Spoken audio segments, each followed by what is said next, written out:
বড়ই মাখা ভাবতেই জিভে জল টলমল করছে। আমার মতো আর কারা কারা আছেন টকপ্রেমী, যাদের টক দেখলেই জিভের জলটা টলমল করে আর নিজের জিভের জলটাকে সামলাতে পারেন না। আজকে আমি আপনাদেরকে তৈরি করে দেখাবো মুখে স্বাদ লেগে থাকার মতো টক বড়ই ভর্তা। আর এই জন্য আমি প্রথমে এখানে কিছু টক বড়ই নিয়ে নিয়েছি। আর এই টক বড়ইগুলোকে আমি প্রথমে ধুয়ে ভালো করে পরিষ্কার করে নিব। আজকের বড়ই মাখা তৈরি করার জন্য আমি এখানে একটা বাটনা নিয়ে নিয়েছি।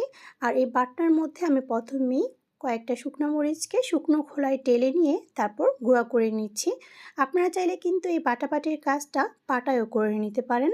এরপর আমি এখানে 2টা কাঁচামরিচ কুচি করে এগুলোকে একটু পিষে নিব। আপনারা চাইলে কিন্তু ভর্তায় যে কোনো একটা মরিচও ব্যবহার করতে পারেন, কিন্তু আমার কাছে 2 ধরনের মরিচ ব্যবহার করলেই কিন্তু ভর্তাটার টেস্ট বেশি ভালো লাগে। মরিচ পিষে নেওয়া হয়ে গেলে এখন আমি এখানে কিছু ধনেপাতা কুচি দিয়ে দিচ্ছি। এখন ধনেপাতাটাকেও আমি একটু পিষিয়ে নিব। ধনেপাতাটা পিষে নেওয়া হয়ে গেলে এখন আমি এখানে কিছু টক বড়ি দিয়ে দিচ্ছি। আর টক বড়িগুলোকে আমি একটু ছেঁচে নিব। রাস্তার পাশে মামারা যে বড়ই ভর্তা বিক্রি করে সেই বড়ই ভর্তাটা খেতে কিন্তু ভীষণ টেস্টি হয়। আমি তো মাঝে মাঝে ওই বড়ই ভর্তা কিনে খাই। আমার মতো আর কারা কারা আছেন যারা এরকম বড়ই ভর্তা মামাদের কাছ থেকে কিনে খেতে ভালোবাসেন, তার অবশ্যই আমাকে কমেন্ট করে জানাবেন। বড়িগুলো ছেঁচে নেওয়া হয়ে গেলে এখন আমি এখানে কিছু কাঁচা কলা কুচি করে দিয়ে দিচ্ছি। আমি এখানে একটা কাঁচা কলার অর্ধেক পরিমাণ দিয়ে দিচ্ছি। আর এটাকেও আমি ভালো করে ছেঁচে নিব।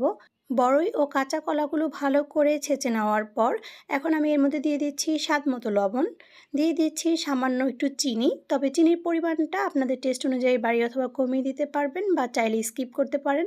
এরপর আমি এখানে দিয়ে দিচ্ছি সামান্য বিট লবণ। এরপর আমি এখানে দিয়ে দিচ্ছি 2 চা চামচ পরিমাণ কাসুন্দি। কাসুন্দির পরিমাণটা আপনাদের টেস্ট অনুযায়ী বাড়িয়ে অথবা কমিয়ে নিতে পারবেন। এখন আমি সব কিছুকে একসাথে ভালো করে আবারও মিশিয়ে নিচ্ছি।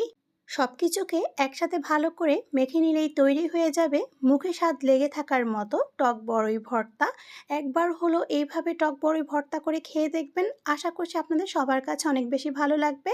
রেসিপিটি ভালো লেগে থাকলে অবশ্যই আপনাদের ফ্রেন্ডস ও ফ্যামিলির সাথে শেয়ার করবেন।